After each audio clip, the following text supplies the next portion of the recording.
So there were three main inspirations for today's project.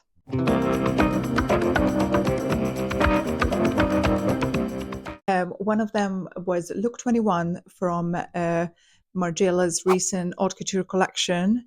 The second inspiration was a Balenciaga dress from 1959. And then the third inspiration is a look from Elisab's 2024 Spring Summer Couture collection.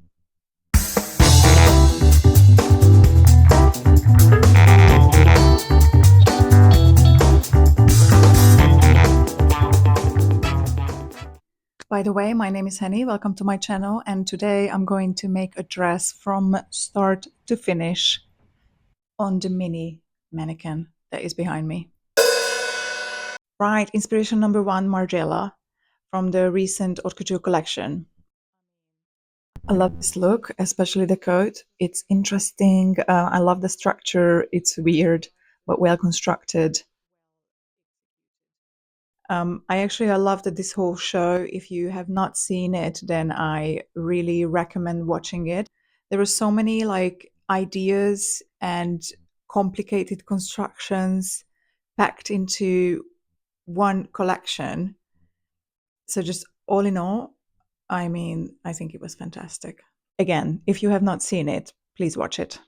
So my takeaway from this look is just the fabrication. I just love how the ivory is just poking through this black tulle organza, like ripped organza or tulle. I'm not sure. It was a bit hard to tell what the fabrication is, but I just loved how the ivory was poking through that fabric, and it's just like seemingly like trying to like burst.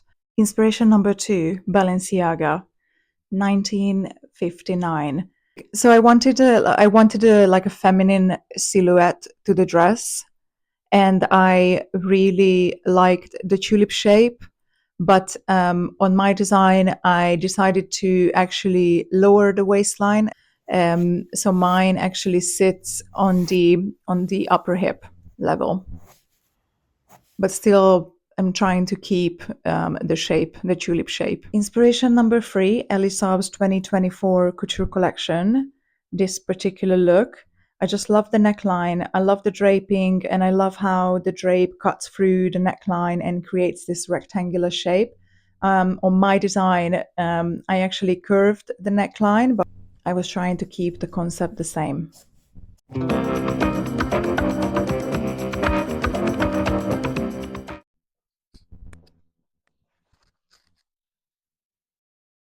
So for the fabric, I picked this really nice wool crepe. It's more like a technical crepe. It's quite bouncy.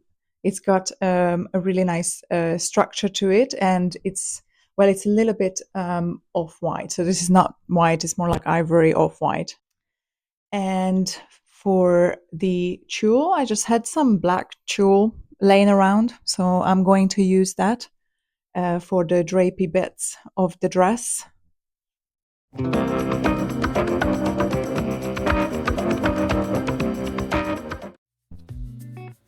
So I started this project with mapping out a basic bodice, and I started laying the calico along the center front, and then also just pinning it at the side seams.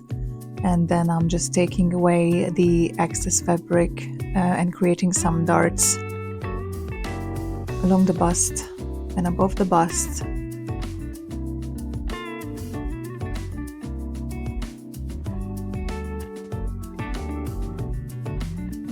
And then I'm just cutting away a little bit of excess,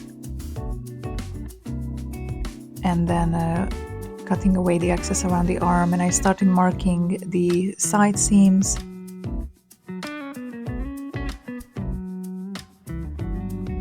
And then also the armhole, and just roughly drawing the neckline shape as well.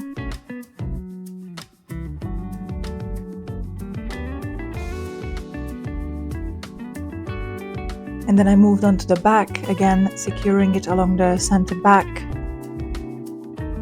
and also securing it along the side seam. and then just pinning away the excess at the back as well and creating some darts.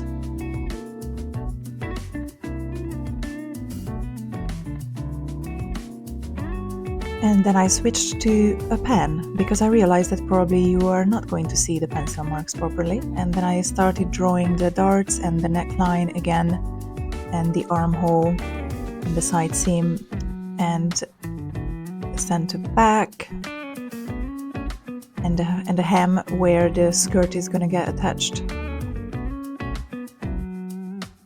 And then I also just took some notes because this is a little bit of a collage, as you can see, which is completely normal. If you are trying to drape a basic bodice like this, you just add the piece if you're missing a little piece, like I'm doing. And yeah, so I'm just taking some notes on the calico, just writing some measurements that I'm missing, and if I need to add 1 or 2 cm here and there. I'm just drawing the hemline.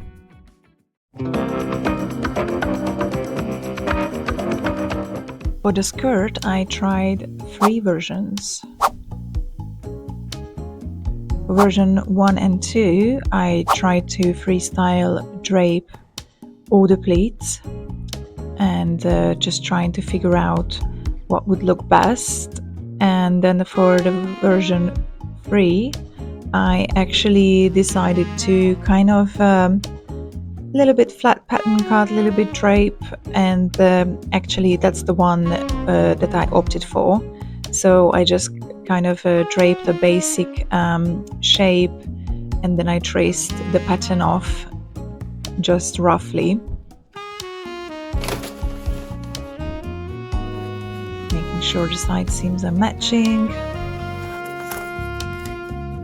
And then after that I started just a quick slash and spread.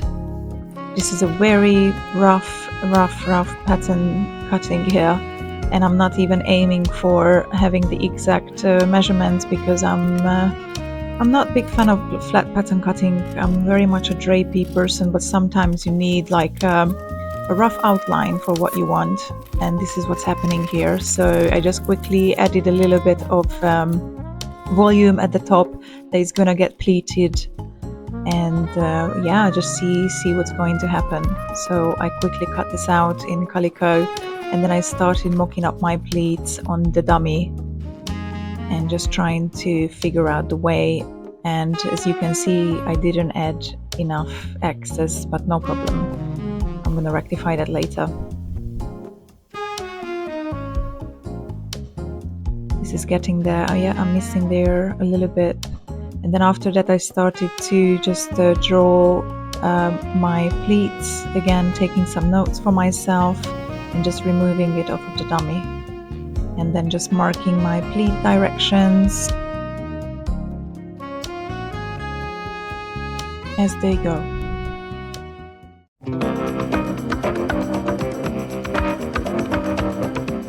So after stitching an initial mock-up, I was still not quite happy. So as you can see, I'm just taking the pleats apart because well, it still needs adjustment.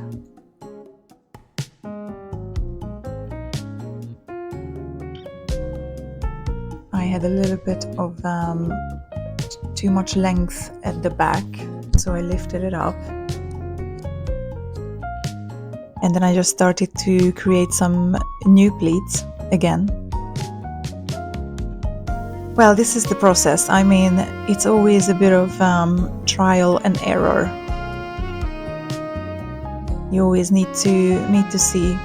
Maybe sometimes you see it once and it's okay, and then sometimes it's just 5-6 times, whatever, you know, until you get there. It's completely fine.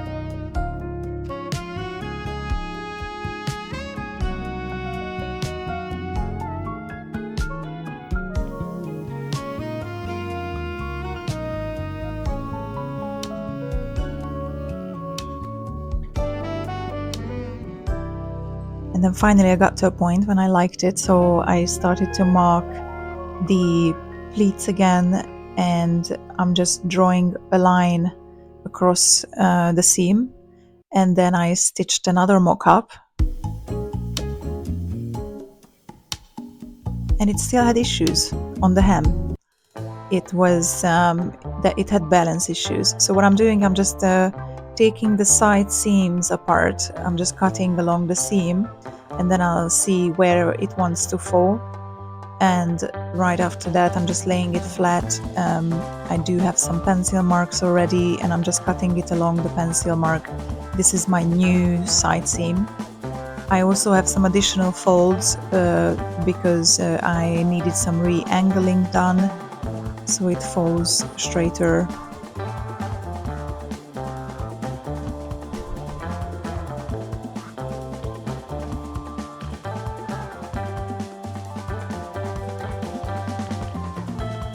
Just marking center front, center back.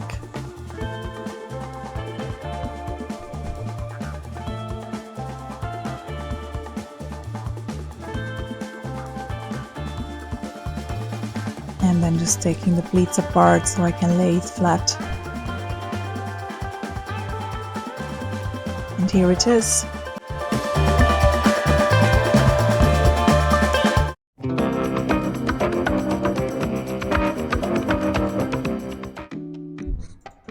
So now we are back to the bodice, and I'm just trimming off this excess piece that I still had on the dummy.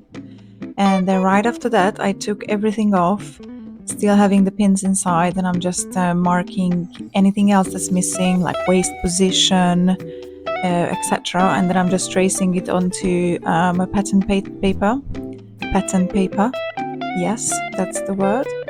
Marking my center front, and then after that I'm ready to cut it in the real fabric, and then I'm quickly just putting the base together, just stitching everything together. If you got this far in the video, thank you so much. You can subscribe, like or share, whichever you would like to do. The support is deeply appreciated.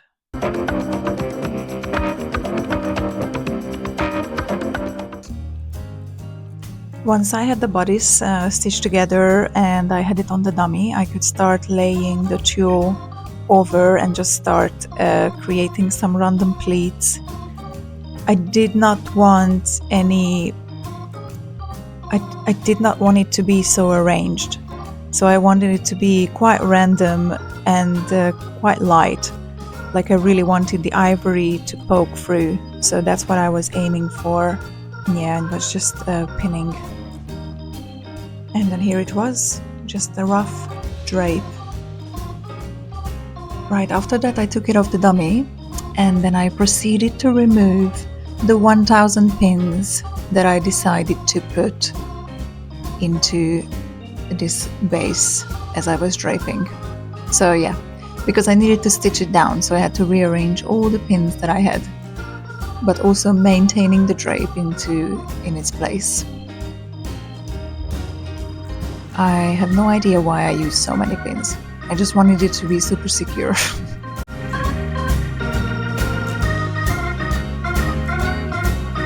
And then I stitched along the edge so I could secure the draping onto the bodice. And then after that I just cut away the excess that was overhanging the edge of the neckline and the armhole.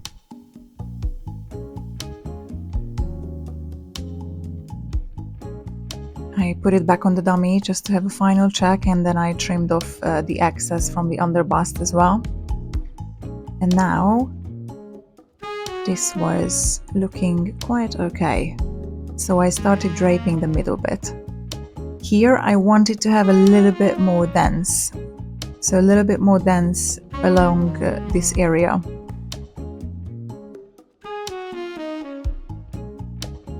I wanted to achieve like a gradient look in the layers.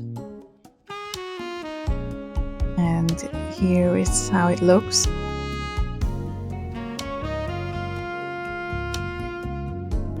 And then I moved on to the skirt. The skirt I did laying flat because so I wanted to have the pleats in between the pleats. So the tulle pleats going in between the main shell pleats, if that makes sense. It's gonna make sense because you're gonna see it in a minute.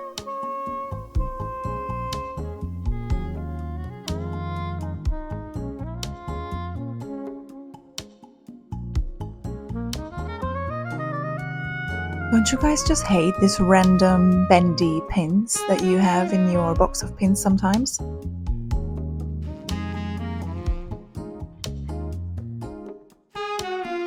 And here it is. And then again, the same thing, I secured it along the edges, and then I'm just going to cut the excess off that is overhanging.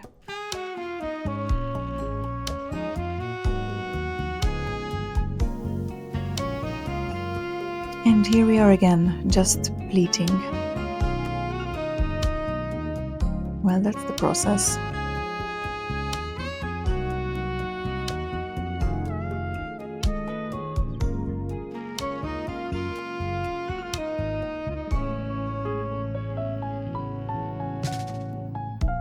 And I'm just doing a quick check to see if it's looking the way I would like it to look, and yes, but I had an issue with the hem.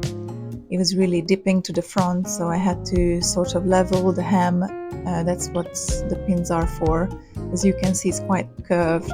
So the way I like to do it is, obviously I level it, and then along the fold line I normally put some pins, so marking where we should cut, or where the finished hem should be. And right after that I just run a quick seam along that line, and then I'm just cutting it off, just cutting the excess off. Normally I would not have a stitch like this running across to mark the new hem, but I wanted to make sure that the tulle is secured. By the way, what's your favorite couture collection from this last season? Drop it in the comments.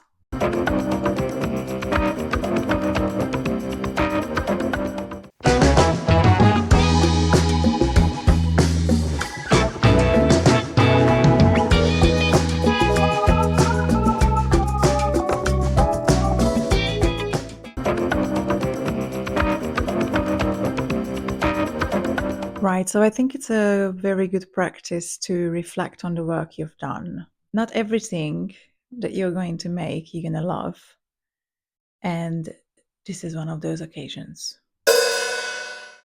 So do I love this design?